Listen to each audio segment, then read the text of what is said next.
so nice to see you all here. It's a big honour to introduce you to our speaker, Dr. Professor Schroeder, who's come all the way from Israel. He's been on a whirlwind tour since he's got here, speaking in all the different synagogues around England.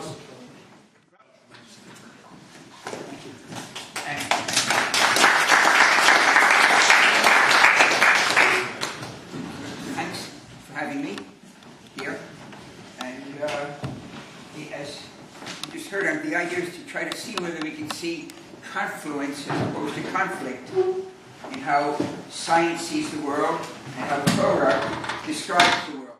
So there are a few topics, and I think what I would like us to talk about, because there are several that touch also how we see and how information is presented primarily in the schools as well, not only just in our minds, but of course many of you have children and grandchildren in school, and some of those topics are worth hitting. So I'd like to talk first about a little bit about evolution and some of the facts of evolution, and then after that to talk about the age of the universe, how the universe can be billions of years old and just 6,000 years old, and both be literally true. Not figuratively true, but literally true. So those are the two topics. And I'll start off with the concept of the water is kind of interesting because the creation of the universe, produced one thing only: energy. Big Bang, the energy. And that energy morphed and became alive. And it's hard to believe, it's hard to understand actually, that the scientific community accepts that idea that energy can change form over time and become alive, because that's exactly what science has to say. It never stops being energy, kind of like water never stops being hydrogen and oxygen, it just looks like water. For everyone who cannot hear me, please raise your hand. I can hear you, but it's not being picked up. Yeah, okay, now you can hear for sure. I can hear it's being picked up. Now it's being picked up. Okay? Also tickles with it.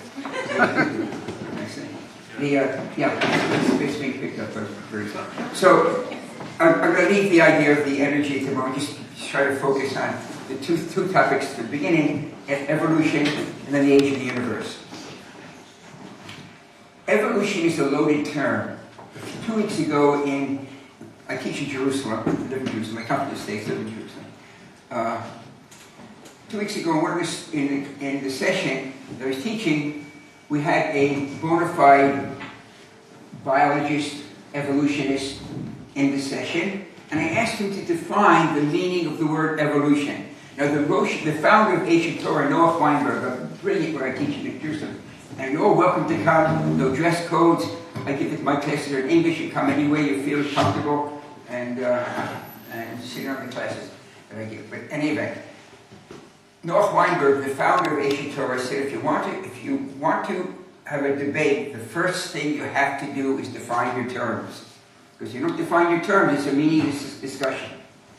The evolutionist that we had in class, the biologist, he was a believer also, he wasn't like a skeptic, but he defined evolution as exactly as it is defined in the scientific community. Evolution is a two-stage process. The first stage is random mutations in the sex line make changes so the progeny, the offspring, some are stronger, some are weaker, some are smarter, some are dumber, some are faster, some are slower. But the key is that the mutations are random. Okay, the definition is, that's the strict scientific definition of evolution. Random mutations in the sex line make the progeny, the offspring, smarter, dumber, faster, slower. That's the first style. The second half of evolution is 100% not random. Strong lions kill weak lions and eat them. That's not random.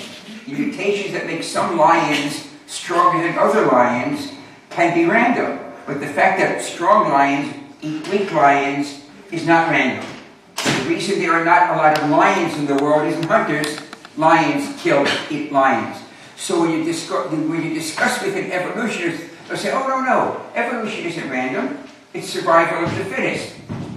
Of course, you realize it's a circular sentence in itself, right? How do you define those that are the fittest? Those that do what?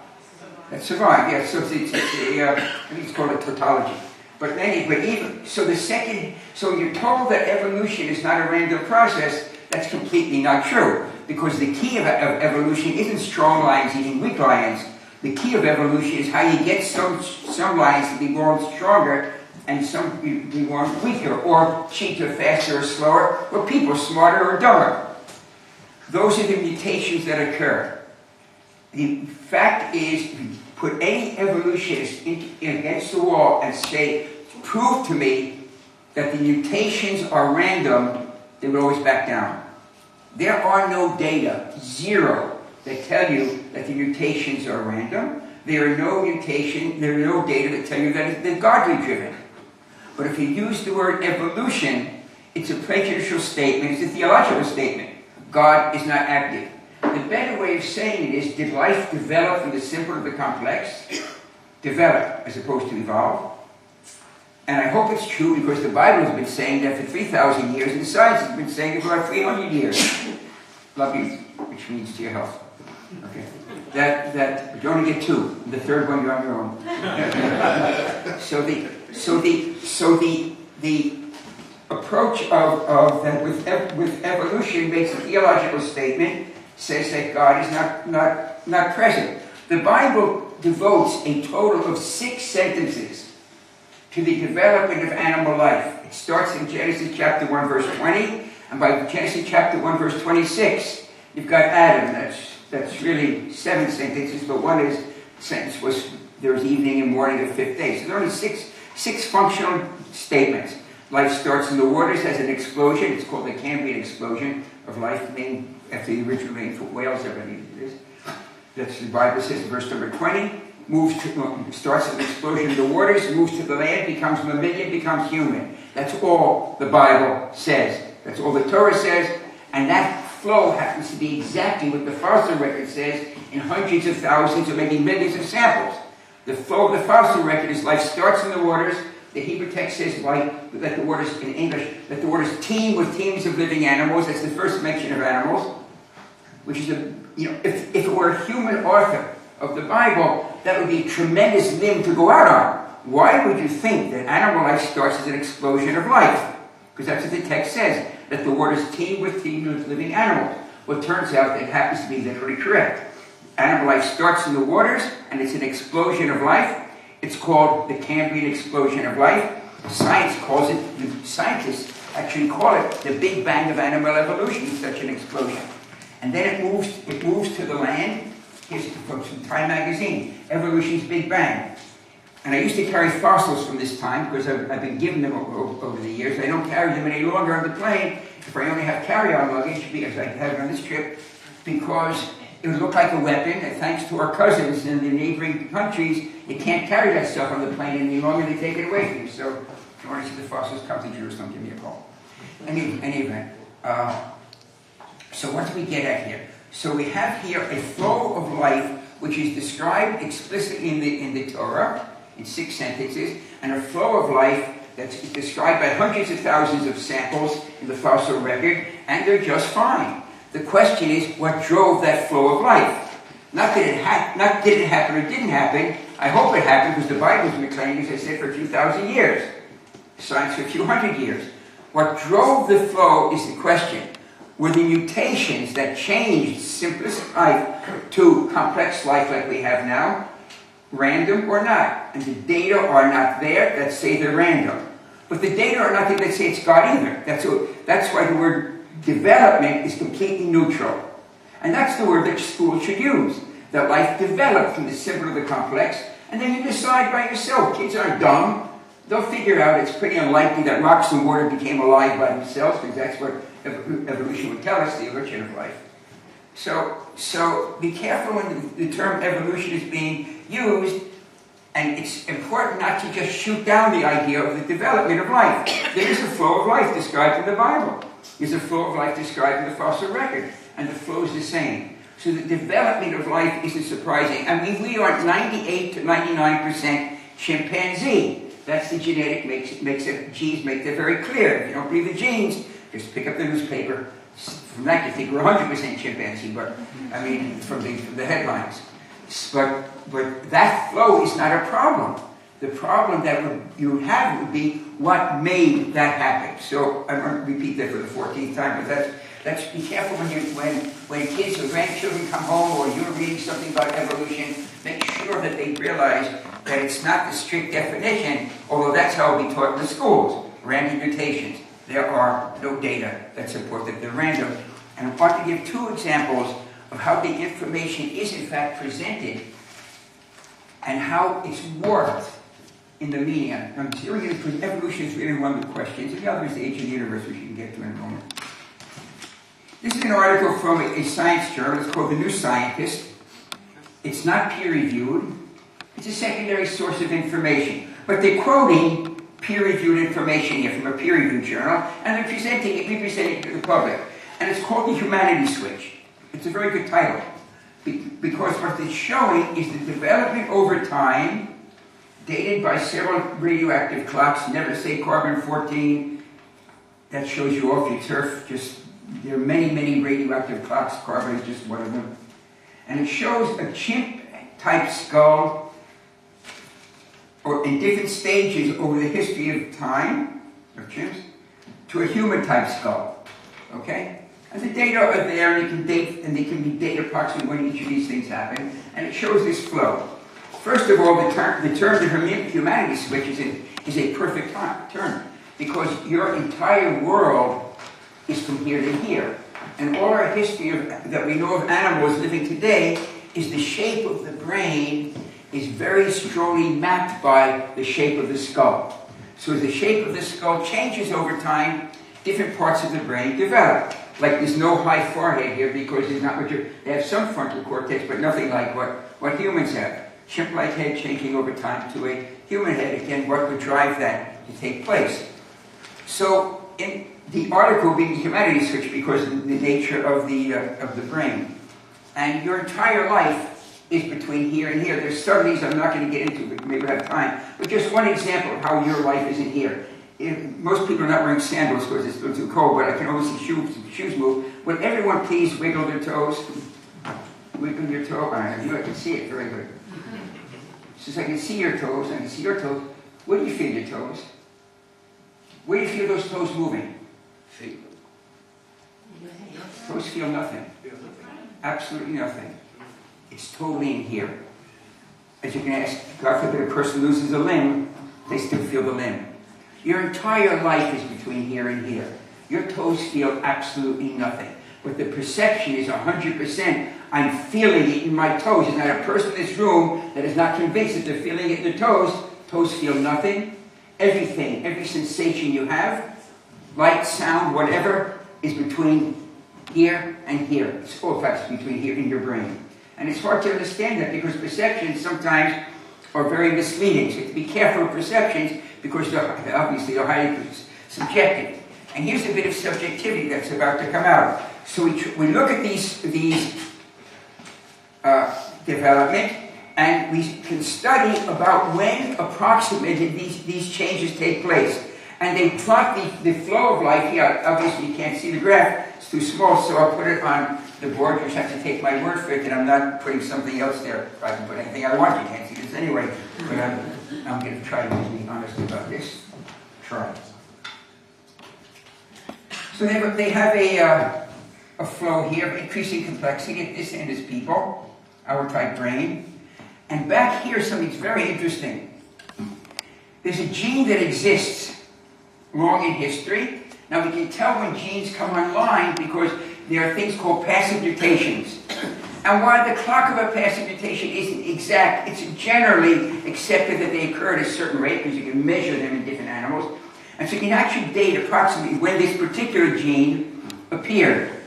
And then we have a split off here, which is about 5 million years ago, dated by this stuff, these data, about 5 million years ago, and it relates strongly to the Afro-Syrian rift. And over here we have a chimp. So we have a common ancestor, that's why we're 98 to 99% chimpanzee, genetically. We have a common ancestor. Then this gene does something very interesting. It duplicates itself. Now remember, the gene is already present. This is not a new gene. The gene is already, and that's crucial in trying to understand this flow. The gene duplicates itself. And bingo, about 2.5 million years ago, 10 to the 6 means 6 zeros, right? Million means million, in other words. There's another common answer, I can't pronounce it, anyone in paleontology, the Australopithecus, whatever it is. And that's about 2.5 million years ago. So now we have 2 copies of the gene, and it fires this to happen. And then, now that's rare, but not uncommon. There are genes that do replicate themselves. But now the same gene duplicates itself again. That's really rare. Suddenly, we have this, remember, the information was already present. Realize what this is saying. The information was already present, it duplicated itself, and you get this break off. It duplicates itself again, and you end up with people sleeping through lectures. That's really amazing. The double duplication is really rare. The information was already present. Mutation, phenotype skull. Here is the stats. Those are what the data say. Here is how this article is presented in the New Scientist, which is not peer-reviewed. If you're getting information from not peer-reviewed journals, you have a problem. Everyone knows what peer-reviewed means? Don't be embarrassed if you don't know what it means. Peer-reviewed means, like my background's MIT, so I want to publish, otherwise you don't get tenure. Okay. So you write a big experiment up, you do a great thing, and your wife pats you on the back, and it's really wonderful. You send it out to be published, but if it's a peer-reviewed journal, they take your name off the article and they send it to your peers, hence peer-reviewed, your colleagues, and they say it's good or it's bad.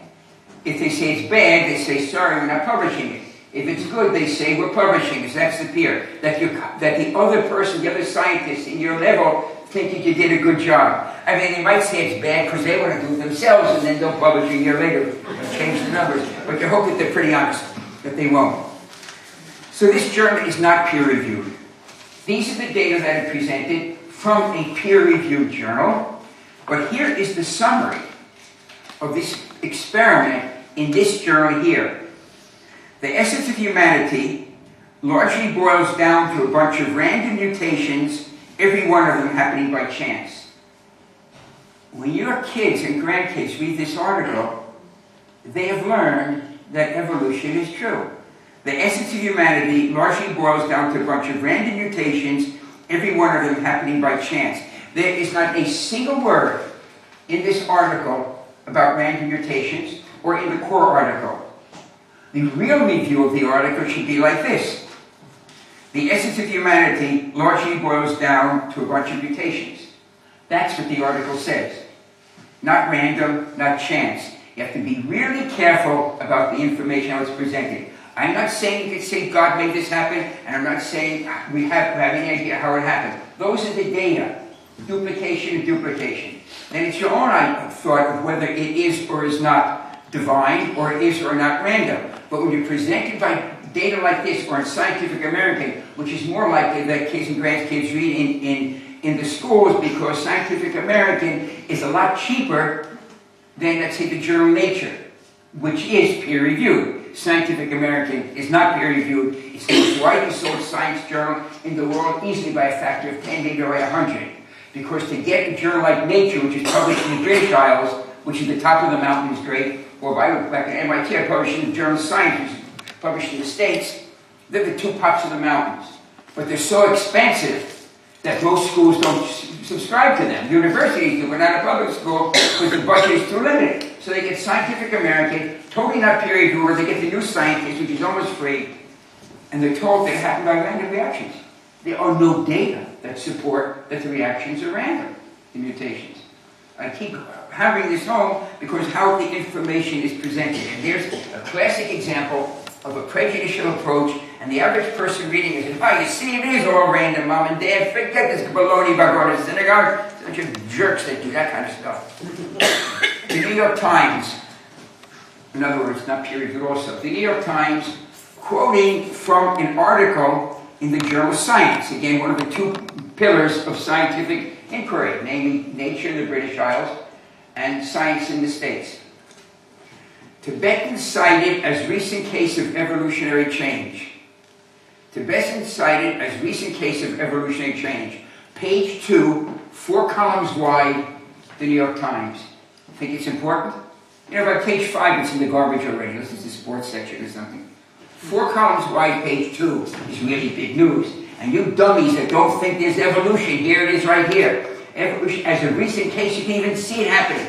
And what is it? And it's published in the journal Science, so obviously it's obviously past period where it's a good experiment.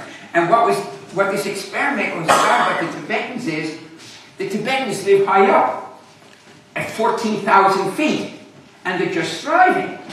Well, what don't you have a lot of in the air at 14,000 feet? Yeah, there's almost no air. So how are they doing it? It just seems impossible. Well, impossible, not great. So these scientists, they get published in a peer-reviewed journal. They had to go up to the top of the mountain, 14,000 feet. They're probably huffing and puffing to try to make the experiment. They take a very large sampling of blood to see what's the difference. And what they discovered was these Tibetans living up there don't have more hemoglobin, with the red part of the blood that catches the oxygen. The hemoglobin has a mutation. A mutation that makes it almost proactive. Like it just goes out there and grabs the oxygen. And that's how they can thrive. Well, that's just amazing. They have this mutation. And they discovered in this measurement that at 14, this community is a very large sampling, 50 or so persons, probably the majority of the community. So, okay. 87% of the Tibetans have this mutation that are living up there. Now, to get published in the journal Science or Nature, these major journals, you got to do a background study. So it turns out the Tibetans aren't Tibetans. They're really Han Chinese. That's one of the logic that China has. I mean, it's obviously political for taking over Tibet. They're really Han Chinese. It's like Russia and Crimea, all this kind of stuff going on. So to get published, well, we know the Han Chinese. They're still living, most of them are still down in the Beijing area. Sea level, in other words. So the scientists who do a background study went down to Beijing and took the blood samples there. Now again, by passive mutations like we talked about here, that mutation dates way back in time, tens of thousands of years, because by passive mutation you can tell. The Han Chinese at sea level aren't 87% mutated, they're only 9%. Now why would that be? Because the mutation kills you. That's the reason why you don't want it. But it kills you after your early childbearing age. So you don't want it down at sea level. But you may not even get to your childbearing age early, if you don't have it up in the mountains. So the study was that about 9% of the sea level Han Chinese had this mutation. About 3,000 to 4,000 years ago, a group of Han Chinese said, "Oy vey, too many mosquitoes down here at the sea level. Too much rain, who knows why? Let's go to the mountains, where we can do a little better. Maybe we can get, whatever you're getting bit or fighting, whatever's happening at sea level." So it's 9%. Let's go back 3,000 years now. Okay, we'll start about 3,000 years.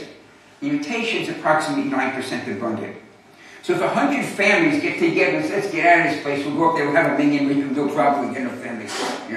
We'll build 2 synagogues. One you go to and you don't go to. Okay? And you can build 10. And so the 100 families go up. Now if it's 9% abundant, how many of the 100 families have the mutation? 9. 9. And how many don't? 91. So they get up to the top of the mountain, and the 9% that have the mutation are just raring to go. The 91% that don't have, I apologize for the raciness, but this is exactly how it happened. At the end of the day, working in the field, the 91% that don't have the mutation, I apologize about this. Honey, let's wait for Shabbos. But the 9% have it. Well, let's go. We'll have as many kids as we possibly can. Because the 9% that have it aren't suffering from the lack of oxygen. They're just raring to go. And so gradually, over the last 3,000 years, when they first make the move, the 9% becomes 87%. Wait another few hundred years, it'll be 95%. Is that evolution? Remember the text. Tibetans cited as recent case of evolutionary change. To be evolution, in strict or not strict definition, what's the first stage? What? The mutation. Was there, in this period of the experiment, from 3,000 years ago to now, was there any mutation, or was the information already present? Yeah, it's not evolution.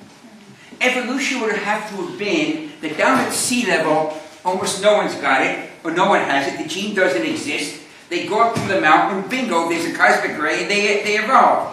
The information, the gene was already present. That's not evolution. It's called adaptation. The climate they made the climate change by going up. The climate changes, and that trait which already exists now becomes dominant. That's adaptation.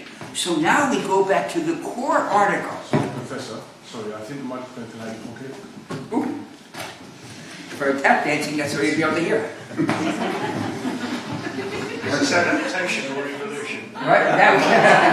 Exactly. Yeah. Which is it?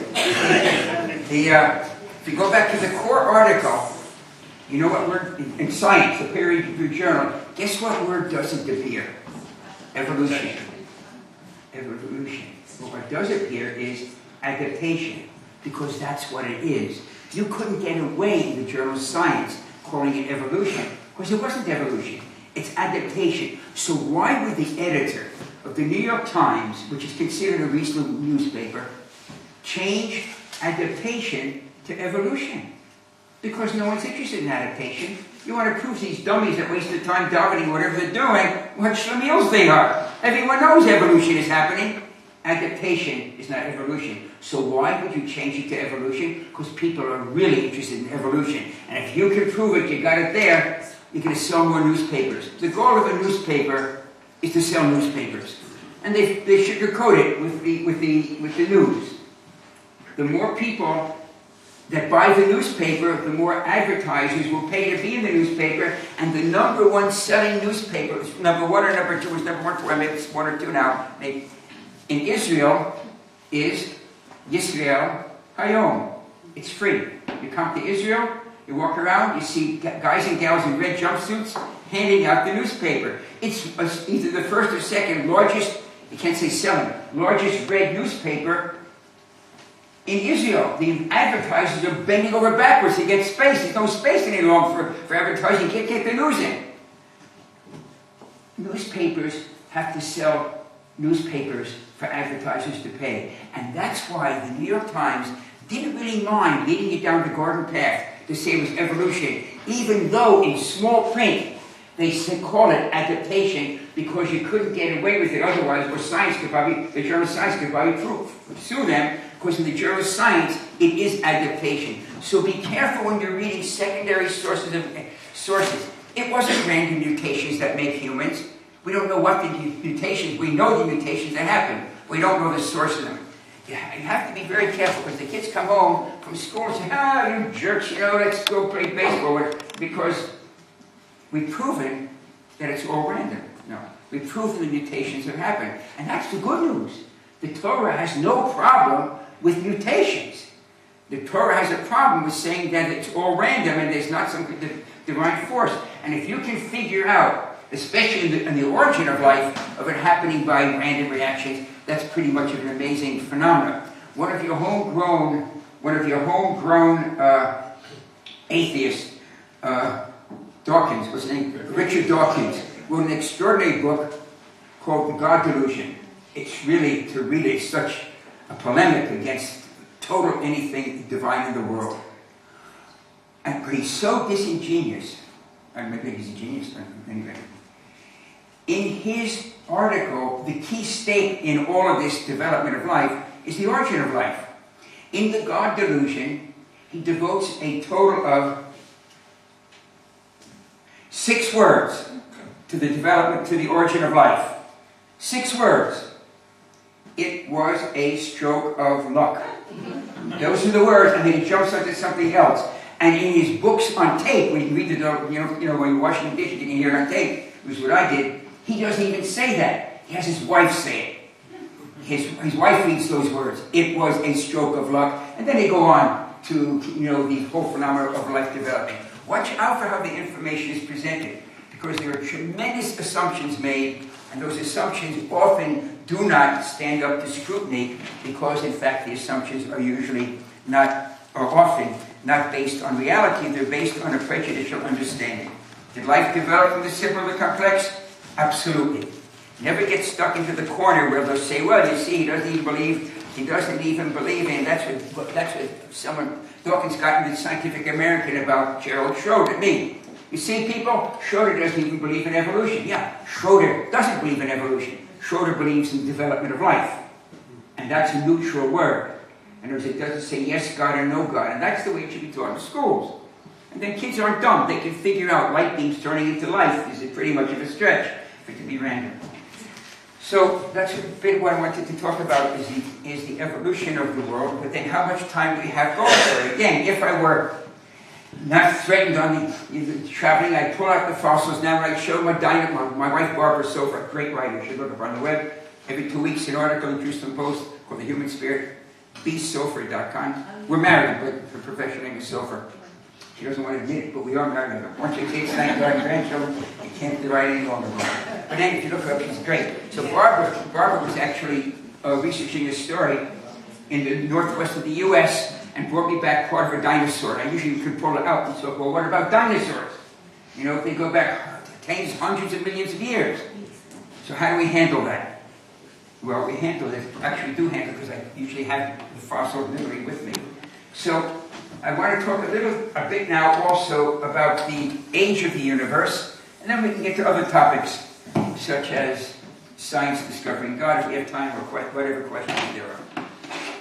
If I want to know the age of the universe from the Bible's point of view, so I go to the Bible, and I add up all the generations that are given, because the ages are given, and then at the end of the Bible, the Tanakh, the Hebrew Bible, 5 books of Moses, and then Kings, they said, all the to the end. Can I get to the end of the Hebrew Bible? I started kings, queens, rulers, kaisers, presidents, and I get to a number less than 6,000 years. Anyone know the age, the biblical age of the universe? That's right, 5774. Those are the Bible data. Then I draw the line over to here, and I come to the creation of the world, namely the Big Bang. The term the Big Bang does not say what made the Big Bang go bang. Make that clear. The term the Big Bang is one concept only. There was a beginning to the world, and it's a universe, and it's very useful because the Big Bang is a secular way of saying creation. And if you're a secular person, the last word you want to use is creation, because God forbid, it sounds like a creator. But Big Bang is neutral. You know, it just says there was a beginning. The fact that there was a creation of the universe, a Big Bang, in my opinion, is the best news for God since Moses came down from Sinai. Because less than 50 years ago, the understanding of the universe was from the scientists. And you can find this on the web by looking up surveys. The overwhelming opinion was that the universe was eternal. Realize that the idea that there was a beginning to the universe is fairly new. 50 years ago, people were in space. It was only a few more years after that, people were on the moon already. Like the Russians, I think, had already gone around to the back of the moon and saw the back of it before the Western world did. So the 50 years ago, when the last survey that I read about, it wasn't the Dark Ages scientifically, and yet the overwhelming opinion of the community, the scientific community, and there was a big split. The split was usually about 2/3 to 1/3. 2/3 of the scientists said, beginning, get a beginning, the universe is eternal. 1/3 said, well, maybe there's a beginning. Do you realize that the Bible was wrong from the first sentence? 2/3 of the scientific community said the Bible is wrong from the first sentence, which talks about the creation of the world. You forget the rest of the stuff, you can't get the first sentence right. And then 2 scientists in the northeast of the U.S., Arnold Penzias and Robert Wilson, discovered the piece of information that was missing, called the echo of the Big Bang. And the amazing thing about the discoveries, they didn't know what they discovered. They were working for Bell Labs. And the term Bell Labs was the major communications company in the world at the time. And Bell Labs was trying to do some other work with satellite communications. And Penzias and Wilson were trying to figure out what the background noise is. Because no matter where they pointed their antenna to the back of space, they kept getting this buzz. This buzz, buzz, and they couldn't figure out what it was. So they discovered this, not looking for it. That's important. Because if you're looking for something, even if you don't find it, you think you found it. But they weren't looking for this. But it's in one of the states in the northwest, New Jersey, where they were located. New Jersey also has a university called Princeton. And at Princeton, there were a bunch of cosmologists that knew what they wanted to look for, but they didn't have the money to do it. So they were literally, at the same time this experiment, that the Penzias and Wilson at Bell Labs discovered this noise, they didn't have any idea what they were hearing. Peebles and his group at Princeton were writing the grant. You know, in science, you got to get money to do it, so you write to the government over money. They were writing the grant to ask the United States government to give them money to do what? To build the exact antenna that Penzias and Wilson were using at Bell Labs, because they didn't know beans about Penzias and Wilson. But Penzias and Wilson called Princeton, the astronomers, what do you think this is? They said, the classic statement is, people picked up the phone, heard the question, he turned to his colleagues, stopped writing, friends, we've just been scooped. They had discovered the echo of the Big Bang. And overnight, that's the very end of the 1960s, overnight, the understanding changed. There was a creation to the universe. That was the piece of information that was missing. Because if the universe starts off hot and small, as it expands, it will get colder and colder. The Princeton people had predicted what the temperature of black space should be.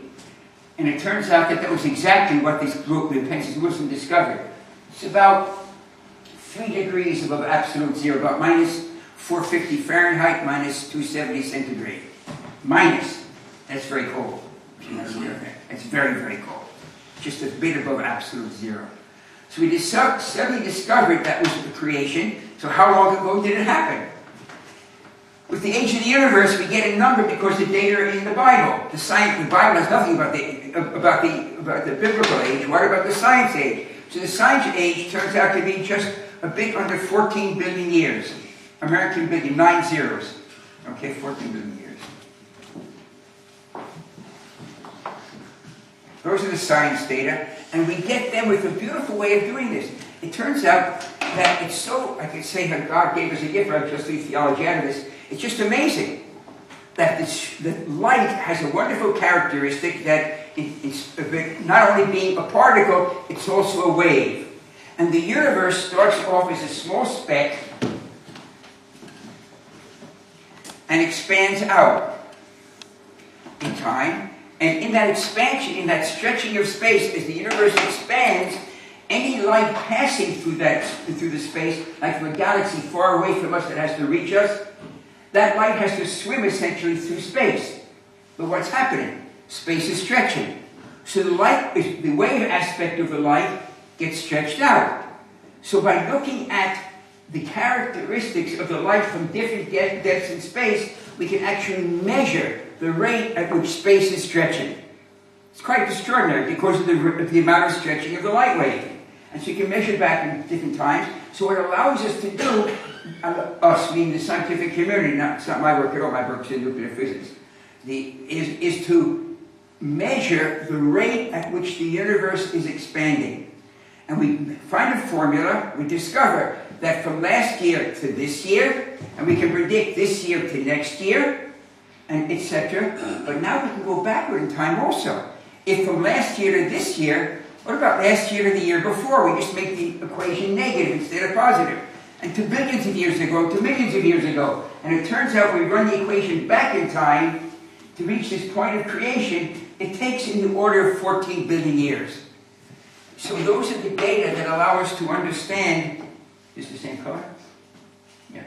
That allow us to make an estimate of the age of the universe from the scientific point of view, from this burst of energy of about 14 billion years. So how does that match up with the biblical age? Well, the good news, first of all, is it's finite. 30 or 40 or 50 years ago, this number wasn't 14 billion. It was, that line extended forever. It was eternal. And now we discovered there was a creation to the universe. So when did it happen? Well, the key would be possibly, and again in defining terms, how to see if these two match. This number we know by looking into space. But what about the biblical 5774 years? Day 0 in the 14 billion years is approximately the creation of the universe. What's day 0 in the 5774 years? In other words, is as of last Rosh Hashanah, the biblical New Year. We go back 5,774 years. We come to an amazing event, a phenomenal event in history. What was it? In other words, what's day 0? What event marks the beginning of the biblical calendar? What? Adam. Exactly, Adam. This is not the scale. I'm just going to put this right here. The day 0 in the biblical calendar is Adam and Eve. So the age of the universe from the creation up to Adam, as we see in the biblical text, is the 6 days. And then the 74 years are from Adam forward. So now, and also what we discover, the Talmud tells us, but we see this in the sheets also, and unfortunately, I think in the last place I gave a talk, I didn't get all my sheets back, but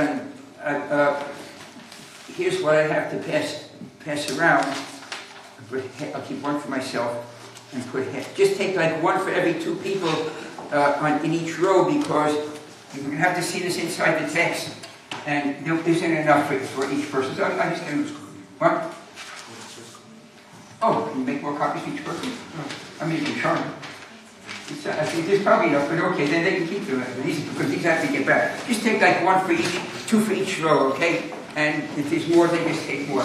And over here, 2 for each row, and then what it is Genesis chapter 1 and part of Genesis chapter 2. Please don't, if there are only 3 people, you get away with 1 on their own. Keep them from the shoulder. Now, I have to ask you, don't write on them, I gotta get back, don't fold them, and this will sound kind of silly, but don't do this. I keep this for myself. About 6 or 7 years ago, I see a guy in the back of the room chewing on the day I get this piece of paper back. Don't chew on my sheets, okay? And let him get it back over. It's pretty disgusting, but that's what I got. Okay. So it's Genesis chapter 1 and part of Genesis chapter 2 with some of, but not all of the mistranslations crossed out. And for that, I pass it around because you're going to work it out from inside the text. In all of my books and all of the talks, etc., whatever, and on my website, I only use ancient biblical commentary to understand the Torah, modern science to understand the science. No modern biblical commentary. None. Only ancient biblical commentary. That's the Talmud, the 1800 years ago. Rashi about the year 1090. If the names don't mean anything, do not be embarrassed. Please raise your hand, because we'll be using some of the terms. Rashi, the year 1090, the major commentary on the meaning of the words, and then that would be about 1090, about 100 years after. 1190 would be, more or less, would be Maimonides, with an M, and then about 50 years after that would be Nachmanides, the Ramban. The Ramban is the major Kabbalistic commentary on the Torah. Kabbalah is not mysticism. Kabbalah is how God runs the world. It's called the golden apples and the silver dish in Proverbs 25, verse 11. Kabbalah is how God runs the world. The front teaching of the Torah is how you run the world. You run your life.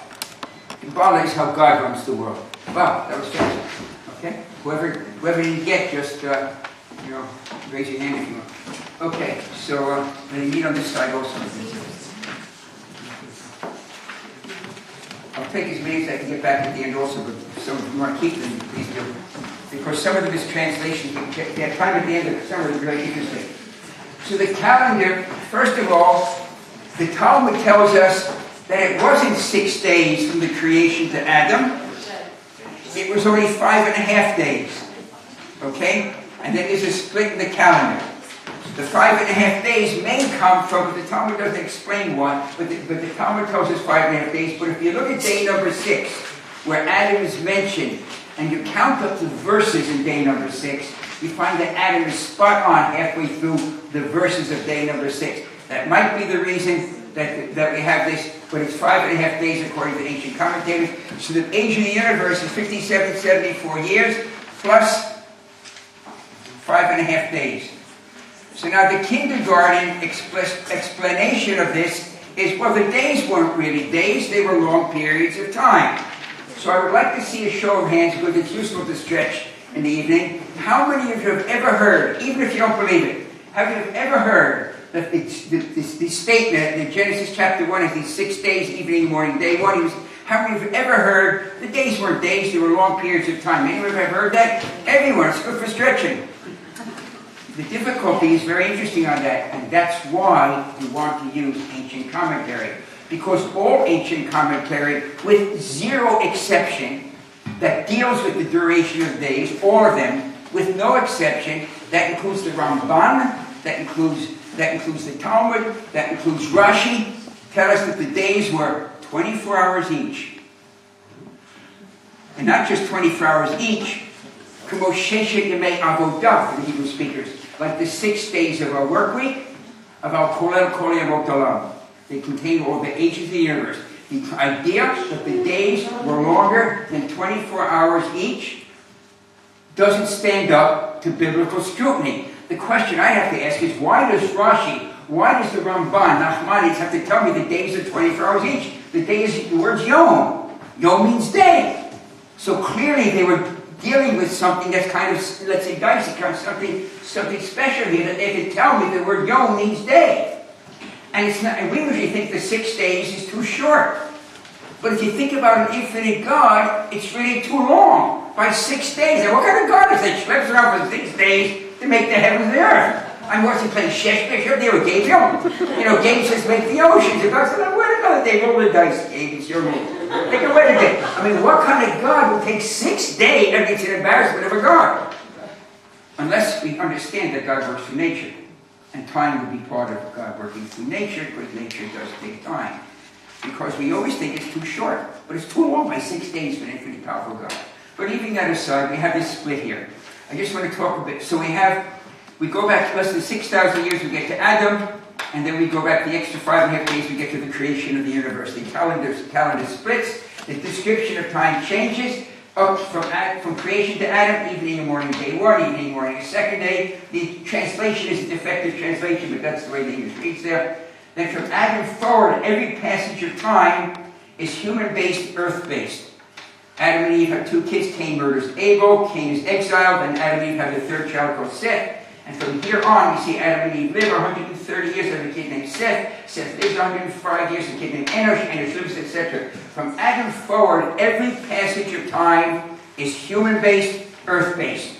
For the first 6 days, it's kind of abstract. Yet we are told the days are 24 hours each, like the 6 days of our work week, which we can't even say the hours were different. So how does this possibly come to work? But leaving that aside for the moment, I just want to deal with Adam and Eve. First of all, Adam wasn't a man. You don't have it in front of you. Chapter 5, verse 2. God created them. This English translation is a perfect translation. God created, you don't have it in front of you, it's chapter 5, you know, chapter 1 and part of chapter 2. God created them, male and female, and called their name Adam. God created them, male and female, and called their name Adam. Let it sink in. Adam was not a man. And then a bit later, Adam, the male aspect, because we can tell male or female, the male aspect of this duo of Adam and Eve, decides to says, babe, you're not Adam any longer, you're Hava, or Eve, how are we going to, in Eve. And that sequence always amazes me. Because it is true, men have been pushing women around for 3,000 years and longer, probably back to the cavemen also. But why did the woman go in for this?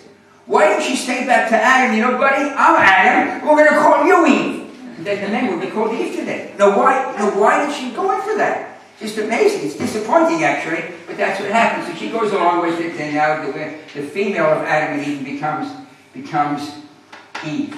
The female of this duo of Adam, so it's Adam and Eve. What this relates to, this break here, isn't that the first of the beings that looked like us were Adam and Eve. Okay, this is rather sensitive, and I have a lot of it in my book, but I'm just going to put it this way. If you look at the text, all of the commentaries makes it clear that there's one physical creation, the first sentence of the Bible. That's the creation of time and space and matter at the beginning of the universe. But then we jump down to verse 21, and we see that God creates, and it's a big list of animals. Don't worry about the translation, it's pretty defective. A big list of animals created, verse 21. But animals are mentioned in verse 20. So what can this creation be? It can't be physical, according to ancient commentary. 3 times over in the opening sentence, first 2 sentences of the Bible, Nachmanides tells us, there's the major insight in how the world is put together. There's one physical creation. There's one physical creation. There's one physical creation. It's Genesis chapter 1. So then how are we going to get here that we have a creation, and the word creation, briyah, is different from the word making or forming. Like in biblical language, creation is something only God does.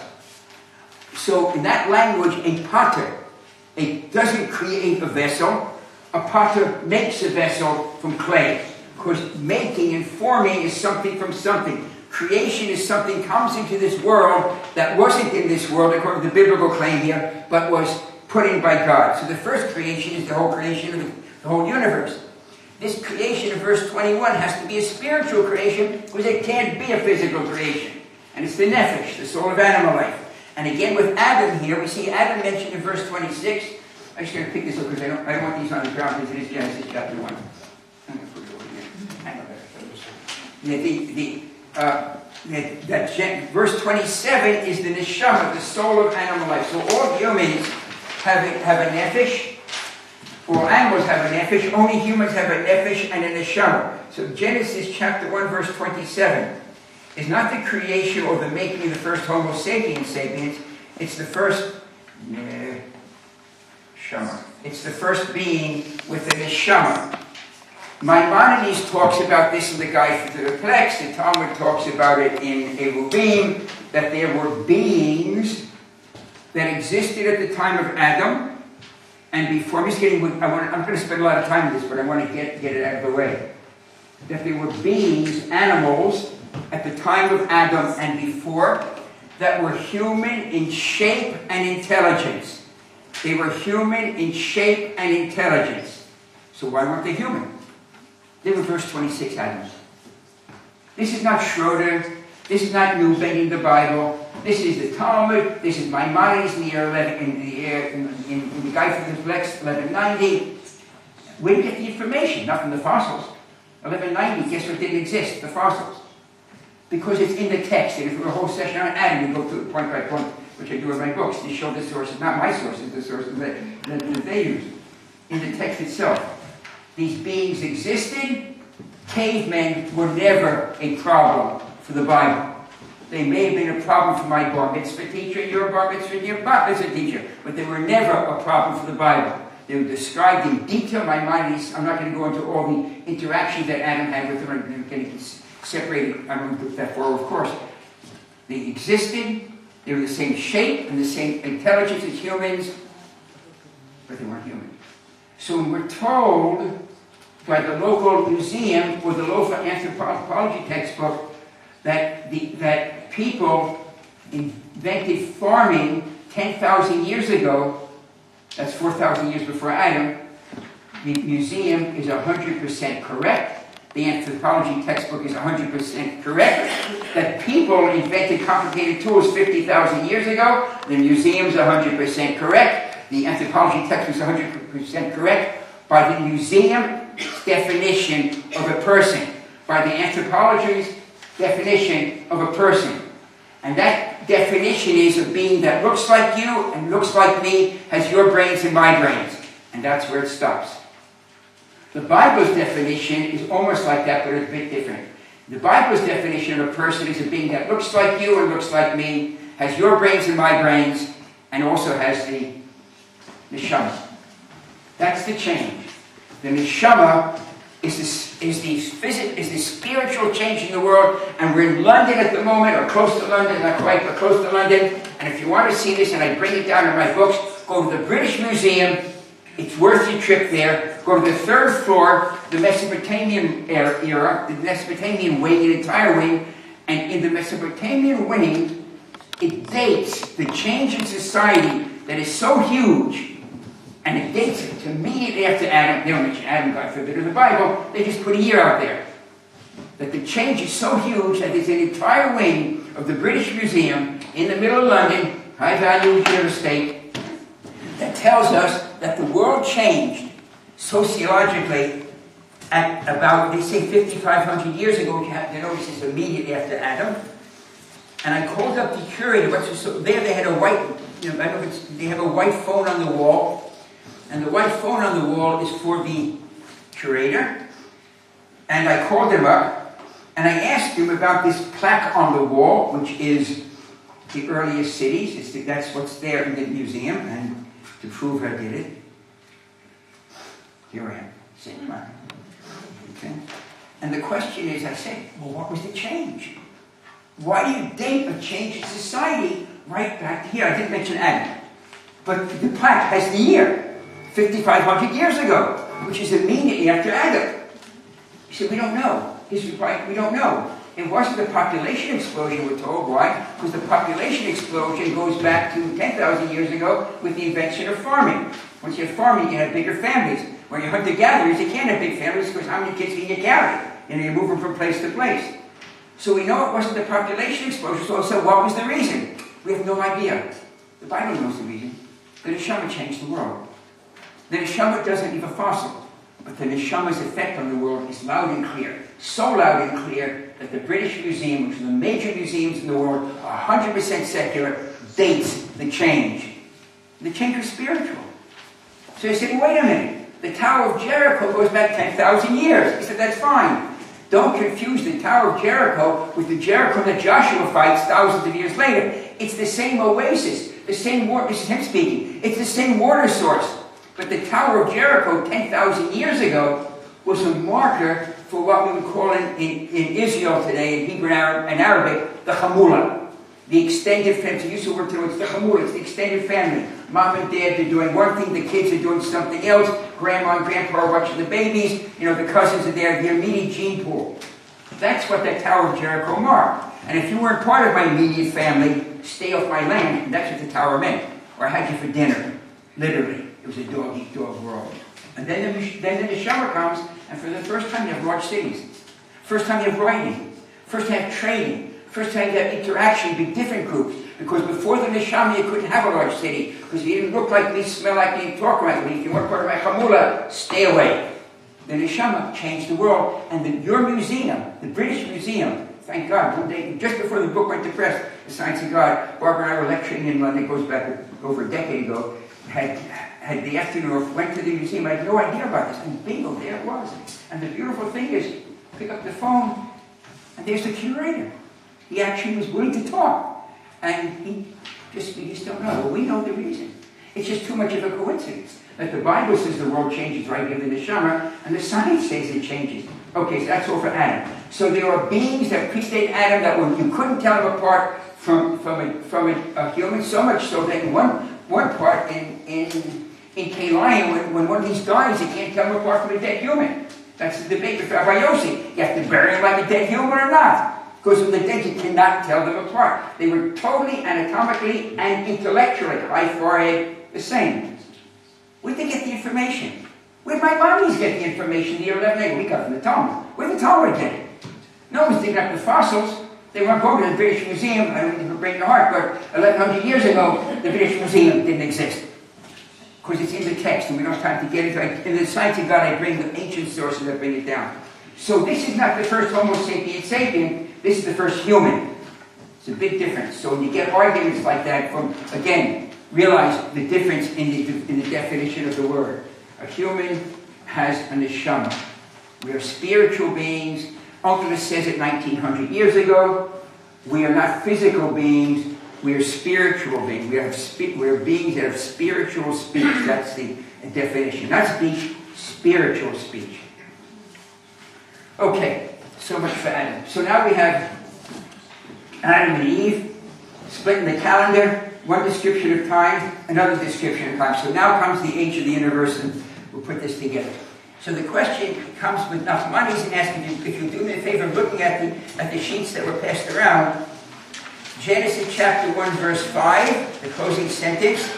There was evening and morning one day, Yom Echad. Verse number 8. Evening and morning the second day, Yom Sheni. Verse 13, evening and morning the third day, Yom Shlishi. Third day, fourth day, fifth day, the sixth day. Nachmanides asked a question which is very interesting. Why does the form of the number change? Evening and morning day 1. Evening and morning the second day, third day, fourth day, fifth day, the sixth day. Why doesn't the text say evening and morning a first day? And Nachmanides gives the answer, which is different. Rashi says day 1, one God, etc. That's the philosophical approach, which is valid. But the Kabbalah is into Tachlis, how the world is put together. The text says Yom Echad, day 1, he writes, because the Torah could not write a first day on the first day. There's even the first day. Because the only time you can write first is when it's relative to a second. And someone at lunch they pointed out, the first Queen Elizabeth was not called Queen Elizabeth. What? Say it? What? Yeah, I never knew that. That was just like 4 or 5 hours ago. The first Queen, only when there was another one did she become the first, I guess, as you call it. The World War showed very clearly. The First World War wasn't called the First World War during the First World War. It was the Great War. The pessimists called it the First World War. And they happen, unfortunately, to be right. But by the Second World War, everyone was calling it the First World War. It's an amazing insight. It's an amazing insight. Nachmanides says that the reason the Torah says day one is because there hadn't been a second day yet. See, we live in such a sea of days that it's hard to conceive of a time when there was the first of the days. And we didn't know it, according to the text. There wasn't a series yet. But that's kind of interesting because, see, Nachmanides, believe it or not, had actually read the Bible a few times. And having read the Bible a few times, he knew that the Torah wasn't given back here. It's given on a mountain called Sinai. I urge you to look at the first book of Kings, chapter 9, verse 26. Remember the number 1926. The first book of Kings, chapter 9, verse 26, is the only place in the entire Hebrew Bible, the whole Tanakh, where the body of water, that is the Yam Suf, the Sea of Reeds, is identified absolutely. I don't want to get into that at the moment. Remember the number 1926. What's the number? Do you realize I just changed your brains? To think how the brain works? What was the number? Do you realize that your brain has laid down that information in a fraction of a second? This brain that evolved by random reactions is able to lay down new information. That's molecules that crash there. Certain connections are reinforced. And you remember the number? See, I should go to jail. It's like mind, brain over mind or something. But it's true. It's imprinted in your brain now. First book of Kings, chapter 9, verse 26. It's worth reading it a few times. It identifies the body of water. And it tells you where Sinai isn't and where Sinai probably is. Okay? I don't know. You do it yourselves on your own. 1920, what was it? 1925? No, 1920. Thank you. Nachmanides knew the Bible was given, the Torah was given out here on Sinai. Well, wait a minute. You can add up the years from Adam to Moses on Sinai. It's 2,448 years. Times 365 days a year comes out to be just under 900,000 days. I mean, what is Nachmanides telling me? That there hadn't been a second day. That the reason the Bible says one is day one because there hadn't been a second day. Really? By the time the Torah is given, there have been hundreds of thousands of second days. And you let us know why. Because if the view for the 6 days of Genesis were from Sinai looking back, could the Torah have written there's a first day by the time you get to Sinai? Obviously, there have been hundreds of thousands of second days. The Torah writes day one for one reason only. It perceives time not from Sinai looking back. It perceives time for these 6 days of Genesis from the only time in history when there hadn't been a second day. And on which day would that be? What's the only time in history when there had not yet been a second day? On which day? Exactly. The Torah sees time from the beginning looking forward. Says, how old is the universe? Oh, about 5.5 days. That's the Bible's perception of time. Operational word here is perception. We look back in time and we see 14 billion years. But there's another half of this sentence that doesn't make the local newspapers.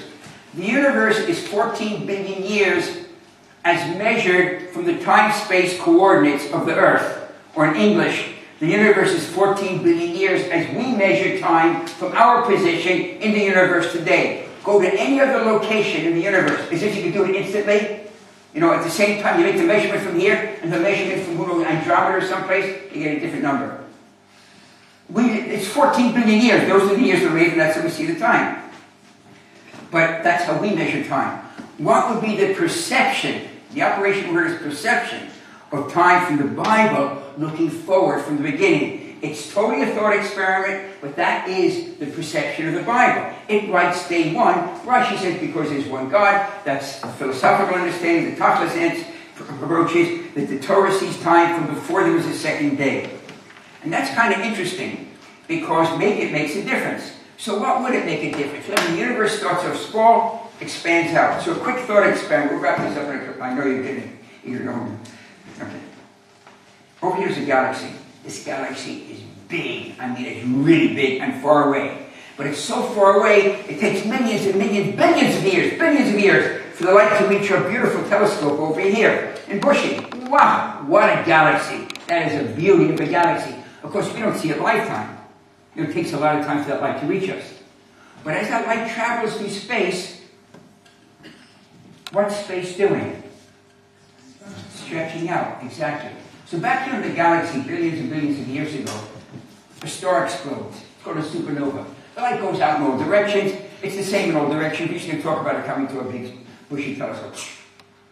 A week later, another explosion. Boom, another supernova. The first burst traveled a whole week, and then the second burst starts its travel. But now it's going to take these billions of years to reach us. So what about the separation between the two bursts in space is stretching? What about their space? Getting bigger, smaller, staying the same? Bigger. Let's say the universe doubles in size. It's now twice as big. Back here it was 1 week. The first burst hits the telescope. Wow, a supernova. Can you believe that, friends? That's just amazing. How much later does the second burst reach us? Now that space has doubled. It's twice as big. How much later? If it's 1 week back at the galaxy, what will it be us? 2 weeks, exactly. Our measurement is 2 weeks. Our perception of that reality is 2 weeks. I want to know what it was like back there at the galaxy. For that, I have to call up an astronomer. How far away is the galaxy? How much is space stretched? And now I go back in time. Mathematically, obviously, not physically, mathematically. As I go back mathematically in time, what's the universe doing? Getting bigger or smaller? And the 2 weeks become 1 week. 2 perceptions, 1 event.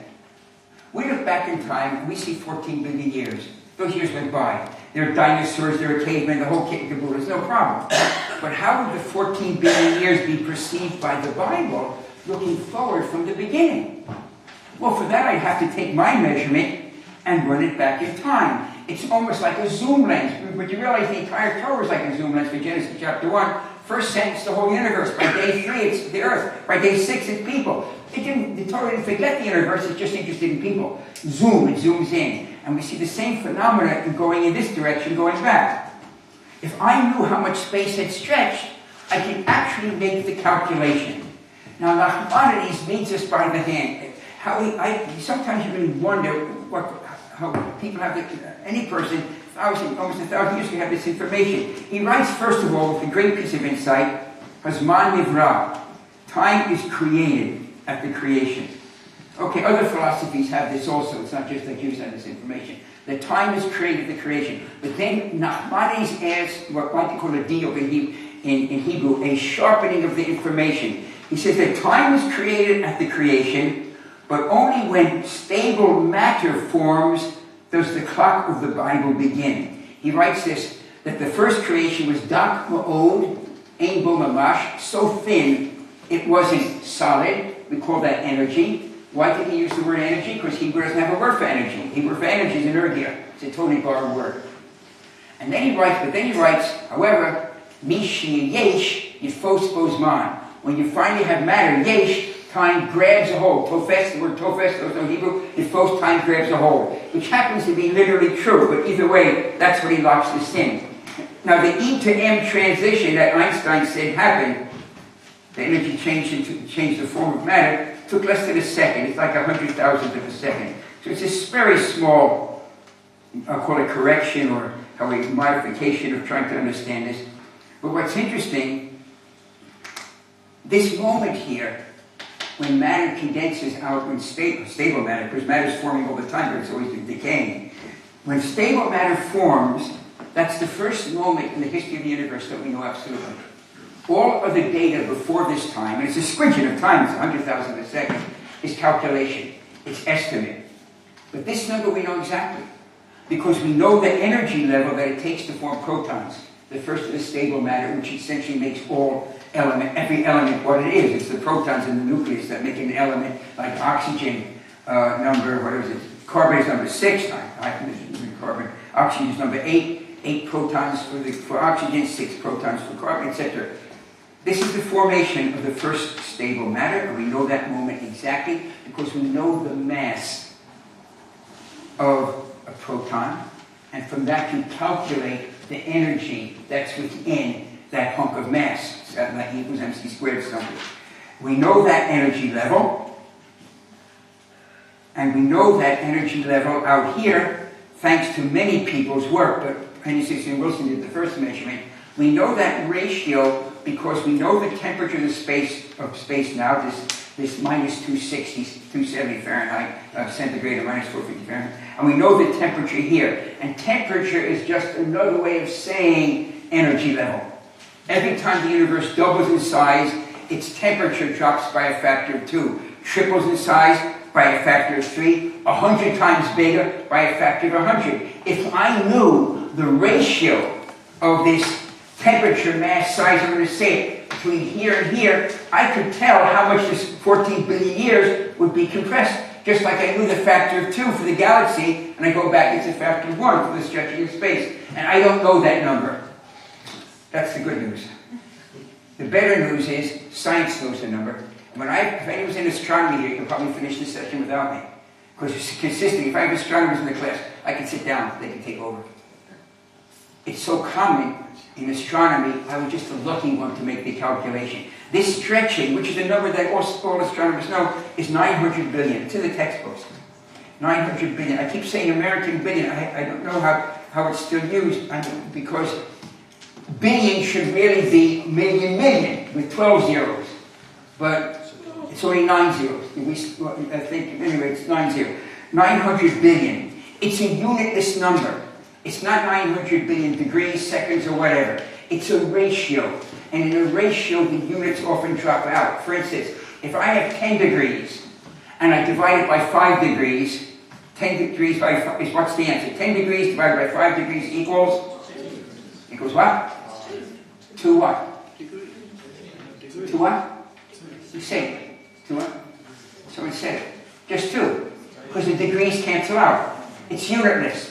What this 900 billion means is, and notice it's billion. It's crazy. It might actually be true. It's billions and it's 14 billion. It could be any number under the sun or above the sun, depending if you're taking Kohelet or not. But the 900 billion means that if I had 900 billion seconds of history before Adam, it would look like 1 second from the Bible's perspective.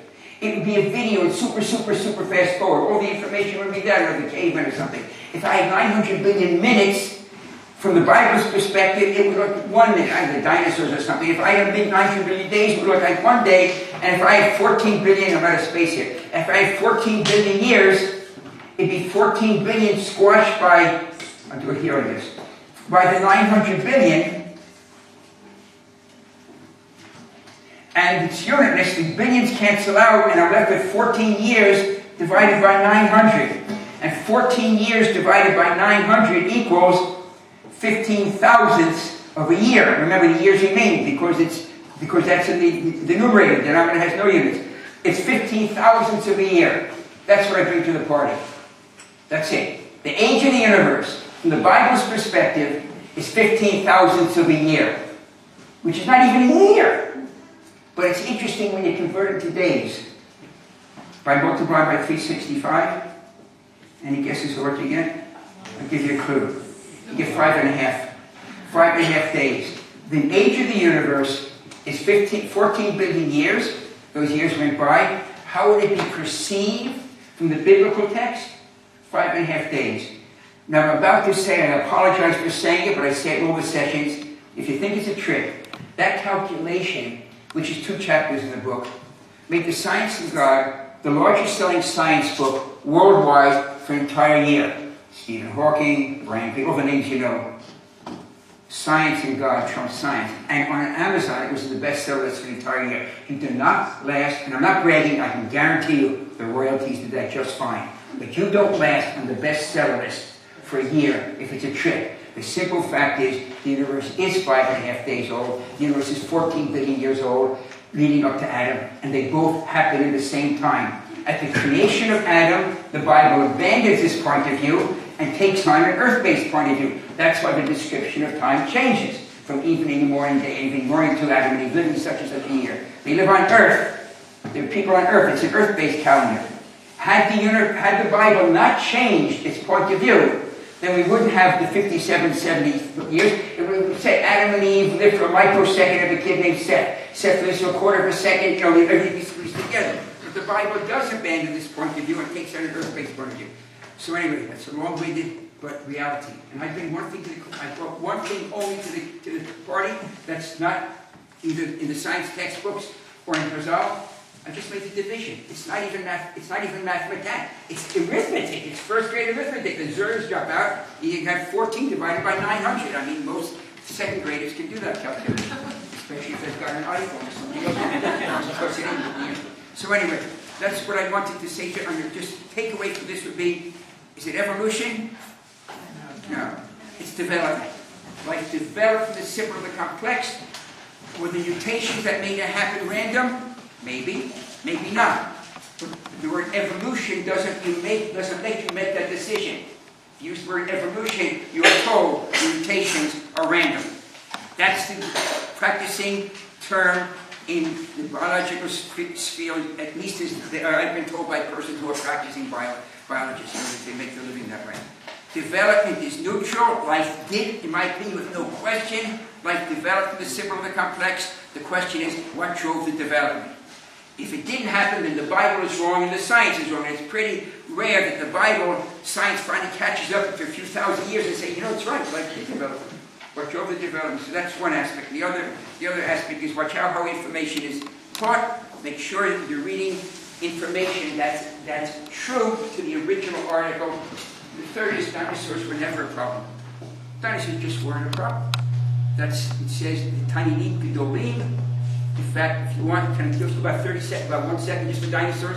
Your microphone, hello. Oh, I got these tap dances. Who's the one that tap dances? Somebody who just great.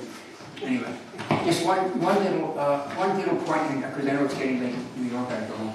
I don't mind. My home's in Jerusalem. I don't get home. Just a kind of like fun thing. If you look at Genesis chapter 1, verse number 21, we see a translation here of the great crocodiles. Verse 21, God created the great crocodiles and host of animals. Now here it says crocodiles. I've seen others where I've seen the great lizards. I've even seen the great dragons in different translations into English. The question is, what does it mean? What's the base word? The base word is taninim. And the difficulty in this understanding dates back to the Septuagint, which is the Greek, 72 Jews made these translations to make it Greek-friendly. The Hebrew doesn't change. It's always the same. It's taninim. You see the numbered word in the center. Forget the word oaf and winged creatures. That's a different aspect. Taninim. Taninim is what the text says. The taninim gedolim. Gedolim means big. The big taninim. The singular Hebrew makes certain masculine words im, like we have s in English. So the tanim, what does tanim mean? So God creates the big tanim. The Greek translation is whales. Okay, the Septuagint says whales, lizards, crocodiles. The irony is we know what tanim means because tanim is used in the book of Exodus, not Webster's dictionary or whatever dictionary you use. It's in the book of Exodus. Moses is at the burning bush. God says, go back to Egypt. Moses says, nothing doing. God says, I'll show you a trick. Moses throws down his stick. At that point, he throws down his shepherd's stick. And what does it become? A snake. The Hebrew word for snake is? Nachash. Becomes a nachash. Now Moses goes back to confront Pharaoh, meets up with his brother Aaron. Aaron now holds the stick. They confront Pharaoh. Pharaoh says, show me a trick. And Aaron actually throws a stick on the ground, and it becomes a what? Becomes a tanim. Becomes a tanim. Now we know it has to be the same event that happened at the burning bush. How do we know that? Like a whale? In the Greek translation, it had turned to a whale. The Pharaoh said, "Get out of here!" But we know that it has to be the same event. Because if it weren't, then Moses would have said to Aaron, "Aaron, what are you doing to me? I wanted a snake, you gave me a crocodile." See, it's the same event. But we know what Nahash means. It means snake. The question is going on Tanin. The fact that it's the same event means that within Tanin, is Nahash. But we know something about Tanin. Tanin appears in Genesis chapter 1. So it has to be a general category. Because the only explicit animal that exists in chapter 1 is Adam. And then that Adam becomes a human. All other categories are general. That we know from Genesis chapter 1. So Tanin has to be a general category within which falls what? Nahash. What's the general category that snakes fall into? Reptiles. God created the big reptiles. Had it not been for this perversion, we would have meat here, not crocodiles. God created the big reptiles. Now, how do you write, since we're talking about Greek translation here for the Septuagint, how do you write big or terrible reptiles in Greek? You all know the word. Dinosaurs. Yeah. Dinosaurus. Dinosaurus means big or terrible reptiles. Had the Torah not been perverted by the Septuagint, calling it a whale, it would have written in the Greek God created the dinosaurs. So dinosaurs have always been part. Now I'm not going to say these kind of names with the dinosaurs and the fossils that I've got. But Dinosaurus is how you say big reptiles or terrible reptiles in Greek. So they were there all along. They were never a problem. Just the translations of them. Anyway, I'm happy to answer the questions. Am I allowed to take questions now? Rabbi? Yeah, I'm conscious that it's late, but maybe we'll take one or two few questions, and then if anyone wants to ask you afterwards, if you don't mind. Try it. You make the choice, and then they'll hate you. Yeah, I think Leslie was first.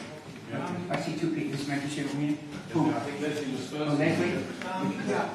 Can I ask, is there a fossil link? I mean, we know that according to Torah that the fish and the bird were created on the fifth day, and basically like mammals were created on the sixth day. Is there a fossil link that links them together, or are you saying that there's no fossil link and they are separate? Okay, so you probably know the link you're talking about, right?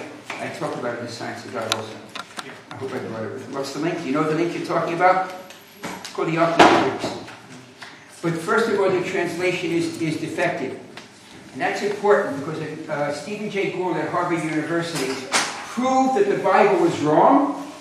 He's a pagan, he died of cancer a few years ago, a lovely human being, loved humanity, thought the Bible was magnificent as a myth, literature. He liked Gilbert Sullivan also, he's very fucking Sullivan. And he proved the Bible was wrong by exactly your statement. What's your first, Leslie? Yeah. And the problem is the translation. See, the text says here, look, I have in front of you the list of the animals, and one of the animals is birds. You see it? It's crossed out.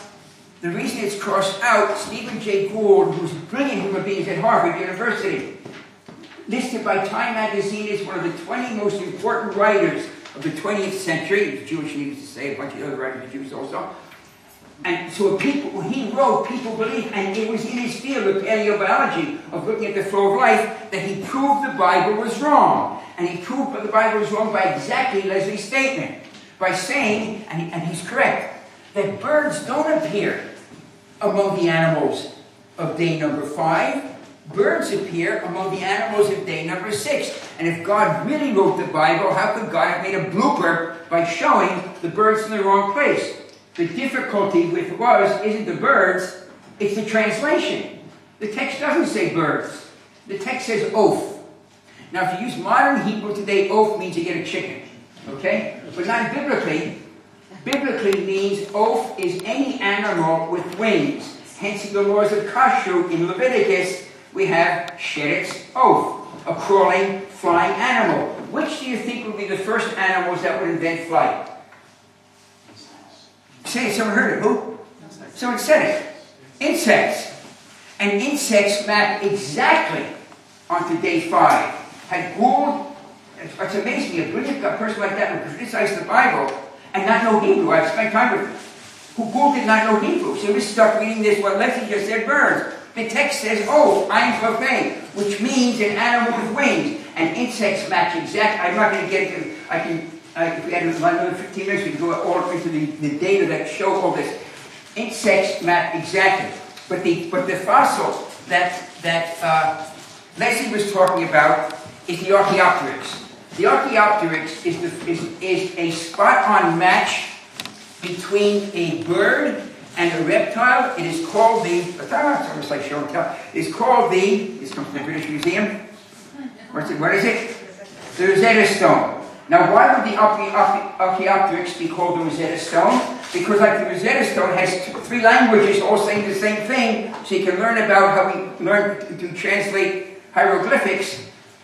The Archaeopteryx is, according to this is Scientific American, prehistoric animal, the Jurassic period, 150 million years ago, a perfect example of the transitional form in the evolution of modern birds from reptiles. That's what Leslie was referring to. It is exactly half bird and half reptile. Exactly. The bird aspects, feathered tail, feathered forelimbs, neck bent in dirt, the neck of the chicken is always bent, beak. Now forget all of that. Forget all that. Underneath the feathers, long bony tail, claws on the hind legs, claws on the fourth legs, teeth. What does that sound like?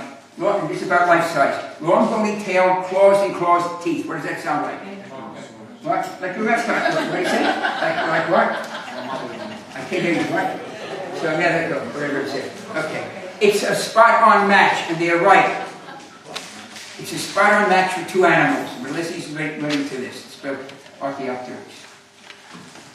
The only problem with that is that in the book of Leviticus, you don't have it in front of you, so it's not going to be too impressive, I'll just tell you. In the book of Leviticus, there's the kashrut laws listed.